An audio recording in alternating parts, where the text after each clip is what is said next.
If we see every child as our own child, then we won't be here today. Welcome my people to another episode of LAJUPOG TV show. We are here to bring you insightful gist about the present economic situation in Nigeria. But before we dive in, if this is your first time watching, please share this video. If you can't share, kindly like, comment, and don't forget to click on the notification icon to stay updated on our next video. We'll be right back. Welcome to LAJUPOG TV show. The home of crime scene. It's happening in the street again. The center of political news, celebrity gossip, religious gossip, and happiness in the society. Join us, the voice of Africa. Now, back to the present issue of ending bad governance in Nigeria. The demand for economic change is louder than ever, but Nigerians feel like Tinubu is out of touch with their struggle. People are in pain, especially the northern region, where the situation is there. The killings continue to rise as citizens demand their right. Just a few hours ago, a young Nigerian delivered a powerful speech that has touched the heart of many. The anger is palpable and the people are suffering. Let's watch this video to hear the message this young man is passing on. If we see every child as our own child, then we won't be here today. Because no parent, no leader, no government will want to see his child in a condition which no horror movie can explain. Education is the only tool that the child of a peasant farmer can become the most celebrated icon of tomorrow. And the challenges are very severe.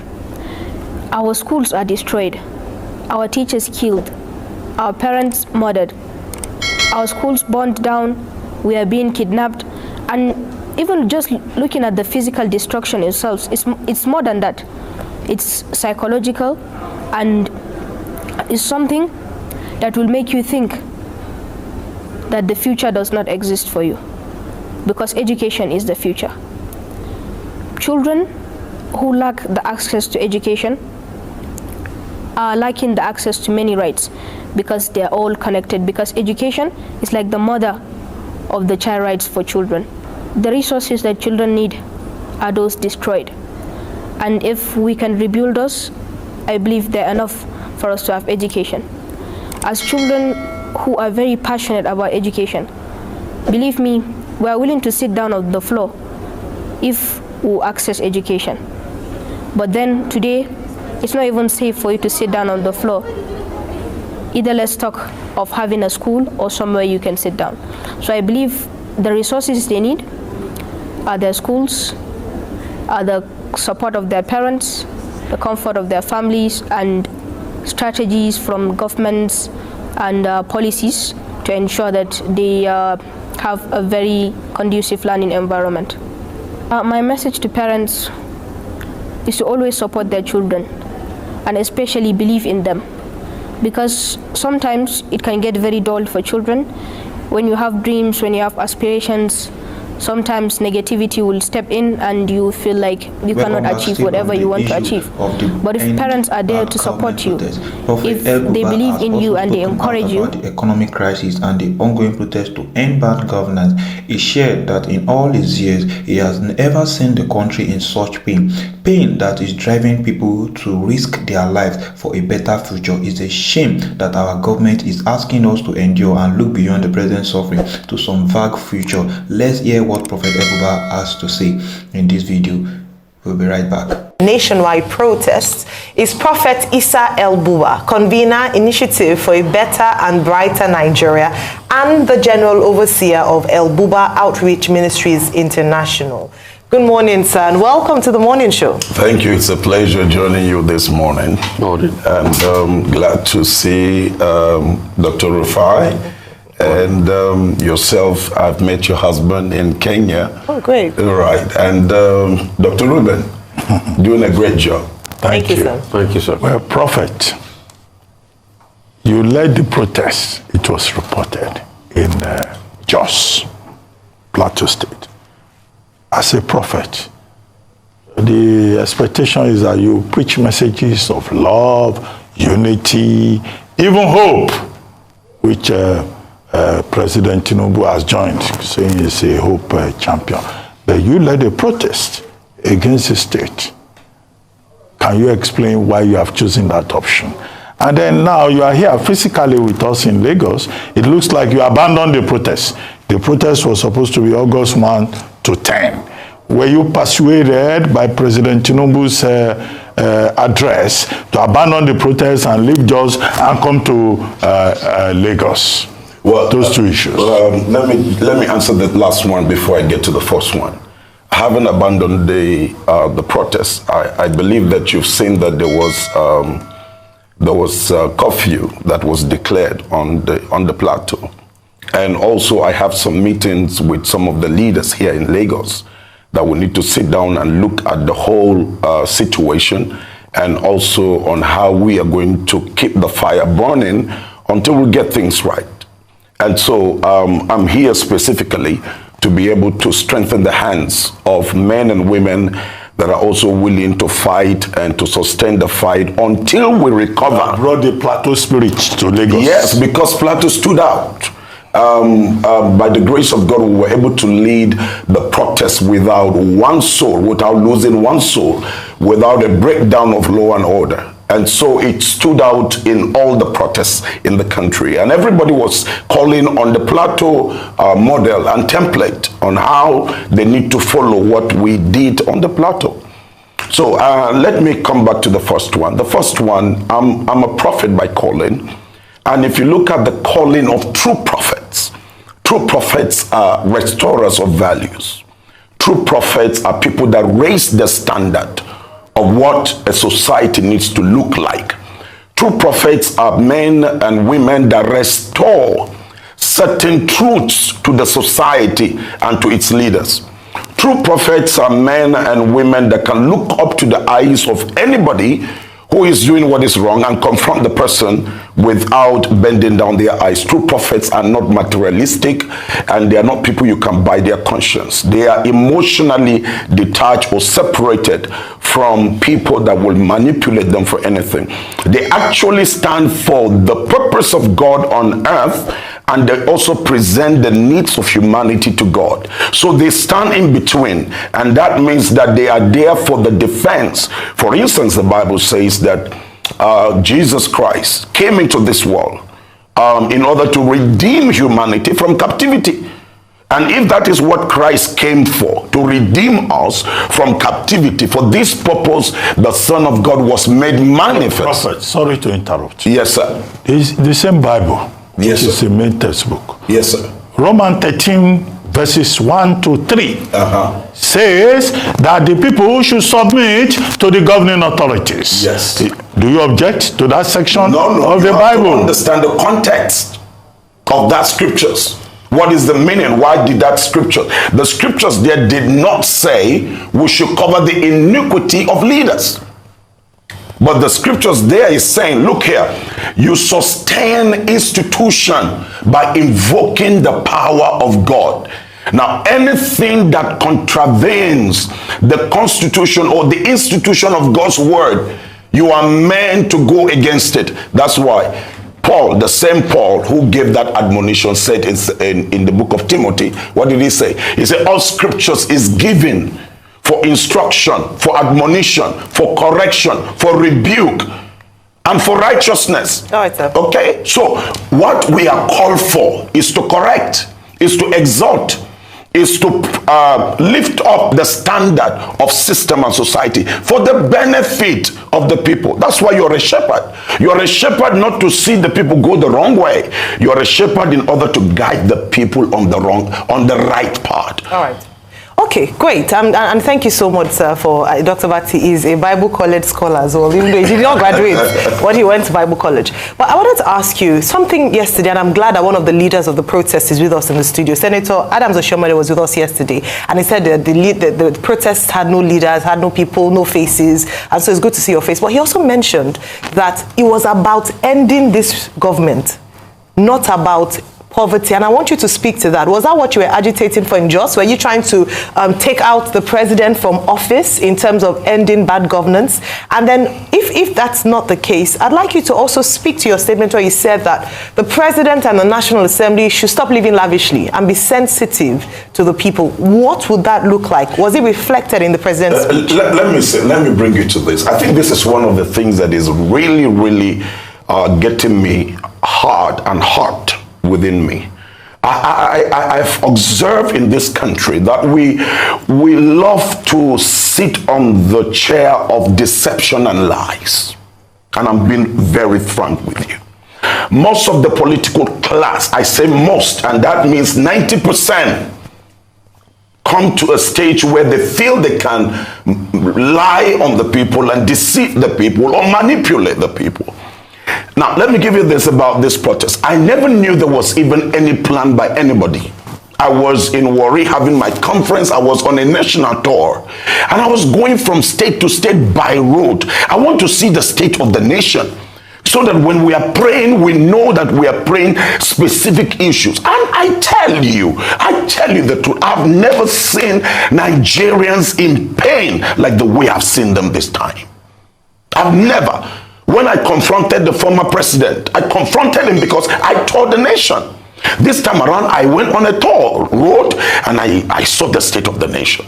I was in Warri, and God spoke to me to confront the government to do things quickly and put things right. People are suffering, and there are things that just ordinary, let me use the word, ordinary mind should be able to tell you. I'm not well educated, but at least there are simple things that an ordinary person should know. Short-term, mid-term, and long-term goal. What do we do with the pain that we've thrown the people into? This president threw Nigerians into uncommon pain. People are eating grass. People are eating leaves. So would you say that it was not about ending the government, but writing? It will amaze you. Yeah, because it will amaze you to know this, that yes, not one person has given 1 penny. Not one person has spoken to me. All my chapters across the country, when I called for the protest, I said, if the president do not act on alleviating the pain of Nigerians, we will get on the street. That was when, after that broadcast, a group of young people from Kano, Sokoto, Kaduna, Borno, and all of that, on the Twitter space, over 110,000. I got in there and I heard what the young men were discussing. And that was when I knew that, yes, the North is ready to bring about a change that has never been. Over hunger and the level of poverty and suffering in the land and insecurity. Okay. All right. So you said all of this, but let me put forward some positions, and I'm sure you can react to it like the government will have put forward. The government is now talking about the fact that foreign forces are trying to take over the nation, which is the Russian flags being peddled around. They are also talking about the fact that they have done a lot, like President Tinubu said. He has given this, he has given that, he has given 570 billion to the states and all of that. I'm sure if a government spokesperson, when you say people were eating grass, if you're a government spokesperson over here, it will be like, oh, vegetables is a form of grass. Probably that'll be their reaction. I'm just hazarding a guess. The government is now saying, where is my iniquity? And that's the last question I was asked. So where is the iniquity of President Tinubu? Can you show it to us? Number one, I want to say that there's no any international. From what all I know, there's no. But they've arrested some Polish people. Look at the Russian flags. Look at the Russian. I'm going to come on the Russian. I'm going to come on the Russian. They've arrested the tailor and all of that, and they're saying people are trying to take over the country. No, there is none. I just gave you the background of mobilizing the nation for this none that you know of. There is none. There is none that I know of. That's number one. Number two, the entire. Let me tell you, one of the days on TikTok, they were having a meeting. There were over 1 million people in that space discussing the state of the nation, and they were all young people, no foreign. I tell you this, the entire protest, you see, nobody has given a dime. In one of the days, I was just leading the protest. There was a freeze account of some people. They said foreign influence money came in. We don't know about that. It's so surprising to me to hear that people were donating with money and sending from abroad and all of that into Nigeria. In one of the protests, a young man came up the stage and took 5,000 and said he's donating to buy water. Another lady went and brought some bags of water. People were just bringing things. Another person, 1,000. I and my family, we were buying the drinks and the water. People were standing from 7 a.m. until 2 when I would dismiss them to go back home. I mean, nobody was crying of getting food because they said they are already... How many people did you mobilize in Jos? Oh, they were in there, tens of thousands. Did you guys count them? Do you have a register of the people that came out? We didn't have the distance, but if you take something that spanned almost half a kilometer, that tells you the crowd. That tells you mobilized all of them? Yes, we mobilized all of them. The church mobilized all of them? The church and the people. I mean, it's both Muslims and Christians. It will amaze you. The number of the Muslims, the wall of religious divide that politicians have been using all these years has collapsed in northern Nigeria. The plateau you see, while the Muslims were having prayers, I would ask the Muslim brothers, okay, it's time for your prayer. And then the Christians will surround them and the Muslims will offer their prayer. So who are these people carrying these flags? If you say they are not your people. These people you see carrying these flags, let me tell you about the North. That's my place. Okay. One thing about the Northerners is that the Northerners, let me use the word, they are driven by an ideology. When something comes into them and they see it's working, they will tend to pick it up and run with it. Most of these things came from this recent Niger. They are seeing Niger as working because Nigerians are now going into Niger to seek for refuge.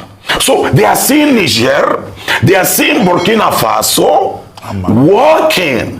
So they are now demanding, I'll tell you the truth, they are now demanding that if the military rule can provide Niger with a fence according to the constitution, the military, we can't afford to have anarchy. Yeah, but that is the level of the understanding of the people. Prophet, 2 questions. The first is, tell us about the role of Solomon Dalong, because we were told that he was your partner in leading the protests in Plateau State. And then, secondly, the other question I wanted to ask you, respond specifically to President Tinubu's address. Are you satisfied with the address, or do you believe, like some other people who were involved, civil society groups who were involved, that the president was delivering beautiful nonsense, to quote Omoyele Sowore? Let me, Mr. Chief Solomon Dalong is an amazing soul, I tell you. He's an amazing, amazing soul. I mean, he got to know about the broadcast and that I made in Warri. And when he got into these spaces, he discovered that the young people were discussing about that broadcast. And so that got him passionate about, okay, if this is it, he's going to be part of it. And I tell you, he has done a lot in shifting the minds of the Northerners, majority of the Northern youth, from the violent part of protest to a peaceful part of protest.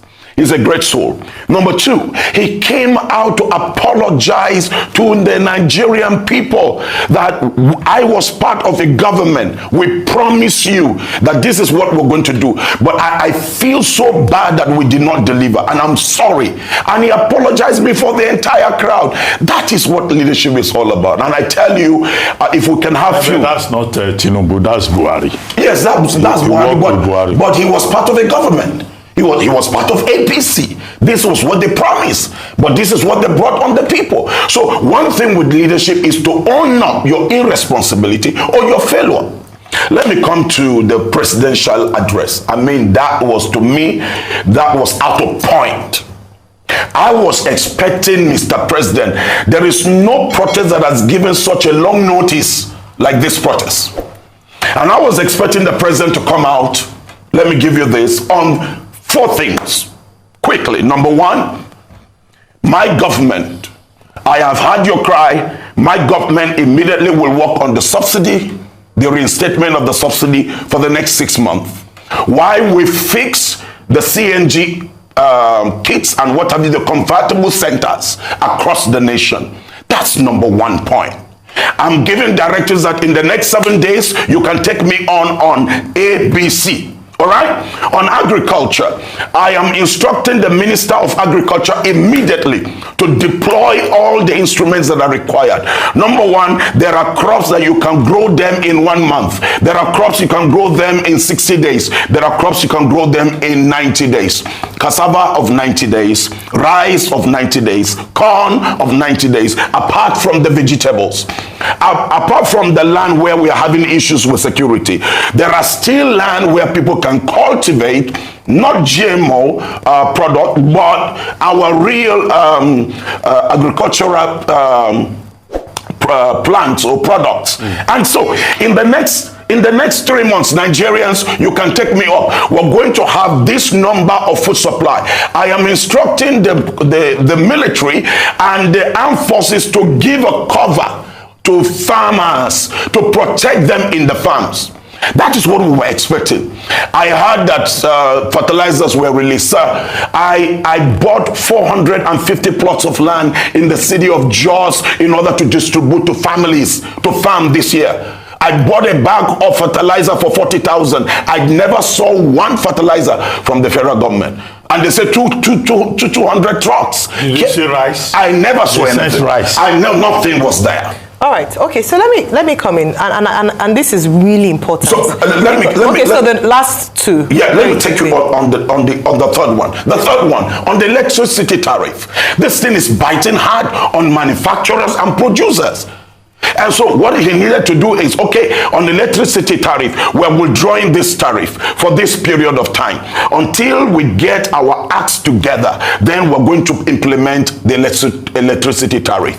Number 4, what the president needed to do was quickly to instruct the armed forces to act on the state of security and then say, okay, we want 100 youths in every village, especially in the areas where we're having this insecurity issue. I want you to liaise with the 100 youths to secure this territory. That's all the president needed to do. Then number 5, on my cabinet, I am going to reject this cabinet. 85% of the members of the cabinet are non-functional. They are just wasting the resources. And the president needed to cut down on the cost of governance. For me, as the president of Nigeria, I'm cutting down on the total allowance. 50% of my allowance. It's not a poor man. All right. Okay. Thank you so much. I mean, thank you for outlining your demands and stating clearly some of the quick wins that the protest is hoping that the president would respond to.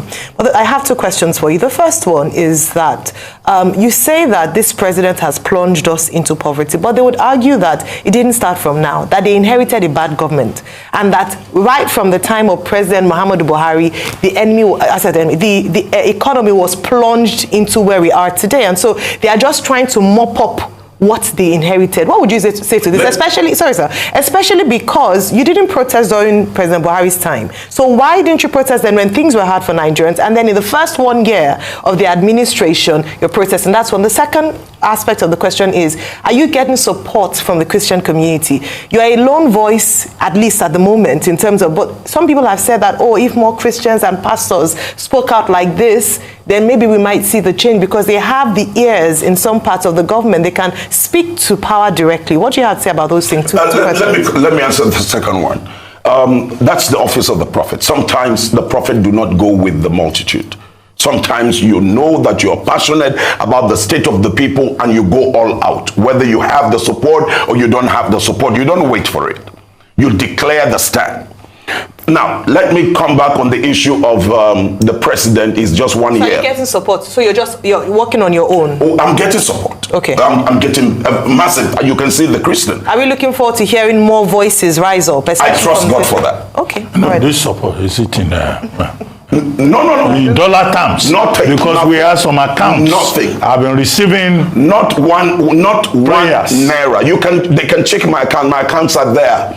It's all run by my family. The accounts are there. Not one dime has come from anybody. Are you mobilizing more Christian voices to come? I'm mobilizing more Christian voices and Muslim voices. Because right now I have a lot of sheikhs who have moved away from what they used to know and what they used to teach. Now they are ready to begin to teach the right thing. The affliction you see, the massive, let me use, response from the Al-Majiri is because of the wrong teachings some of the Islamic scholars gave. And so now we are uprooting that. Fair point. Okay. So Now the first question. This administration saying that they inherited Let a me bad say this to economy. you. It's not Buhari's administration. The administration of Buhari is Buhari and Tinubu's administration. I can tell you that. What, in the last 8 years? Yes, because some of the ministers you see in there were given by Tinubu. Some of the parastatals were run by Tinubu. And remember, Tinubu was the leader of the party. That's why even in the second term, he came and said, this is the man. He went all out. This is the man that will fix the nation. So he's responsible for how? He's responsible. And let me take you this. If you're a leader, and you're eyeing a particular position and you want to take, even when you don't have it, you do your homework. I mean, it's open there for him to be able to know what's the state of the economy, for him to know the state of roads, for him to know the state of electricity, for him to know the state of security. And you plan, you sit down with think tank, men that will think through and bring out solution in number of days. Okay, Reverend Buba, I get you. But let me also be brutally honest with you. A lot of people will say, most of the things you said just now, Tinubu's speech addressed it. He talked about CNG. He said we're going to make 1 million CNG kits available. He also went further and he talked about, and I'm trying to be government spokesperson here, which is playing devil's advocate. He talked about agriculture. He said he was going to cultivate 10 million hectares of land. Last year they announced 500,000 hectares. This year he says we're going to cultivate 10 million hectares. That's secondly. Moving further, you talked about electricity tariff. The question I'll ask you, Reverend, is where are they going to get the money to pay from? In a country where we are using our crude to borrow money, it's that bad now. Where are they going to pay for electricity tariff that's going to the trillions, which they said was a problem for them and they can't carry that on their books? As we speak now, the government already has 21 trillion in debts. You talked about rejigging the cabinet. Yes, granted, I give you that. He could have quickly done that. Cutting the cost of government. Yes, I give you that and all of that. But they will also argue that they are now taking a supplementary budget based on foreign exchange variations, and that's why they are bolstering the budget. So they are saying we are doomed. You are saying they can do better. What's the argument here? Let me give you. When did they promise that they were going to supply the CNG kits?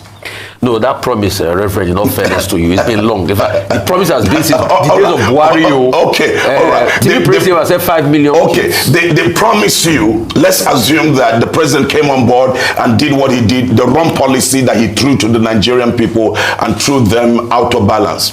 He made the promise, let's assume, in the month of June. This is now August 2024, not one kit have we seen. No, they will also argue with you that they've seen some CNG buses. We haven't seen, sir.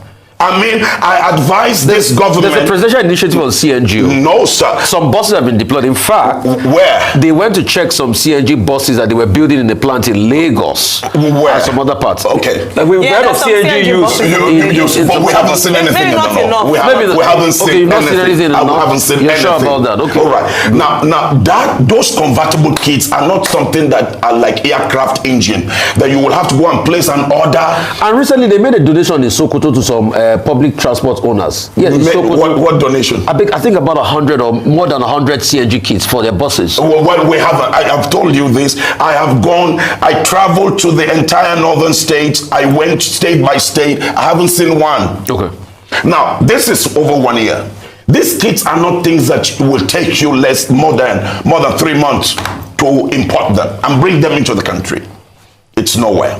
Now they said they're going to the agricultural thing. You said how They many? say they're going to cultivate 10 million hectares of land. How many hectares of land have they cultivated since they've been in office? I just gave you that there are last year they announced 500,000 hectares. Okay, so did you see the 500,000 hectares? Now you have plants you can plant in 1 month. You have corn you can grow in 60 days. You have cassava. Cassava is the common man's food. Prophet. I'm coming, Mr. Ruben. Cassava is the common man's food that you can cultivate in 90 days. Now, between then and now, this government would have cultivated 3 times. That would have flooded the market and crashed hunger in this country. Okay, Prophet. So the fact is that promise is one thing, doing is one thing. Prophet, so, yes, sir. To summarize, I know many prophets in the southern part of Nigeria. It's a great privilege to meet you. Tell us, who is Prophet Issa El-Buba? And second, is this Christian versus Muslim? Because Muslim ticket was a big issue in the lead up to the 2020 elections. Are you fighting Tinubu because you are a Christian leader and you think Christians are being unfairly treated? So is it Christian versus Muslim? Not at all. Yes, in the first instance, when growing up to the elections, I was against it because I believe in equity. I believe in justice. Issa El-Buba is the son of El-Buba Sadiq.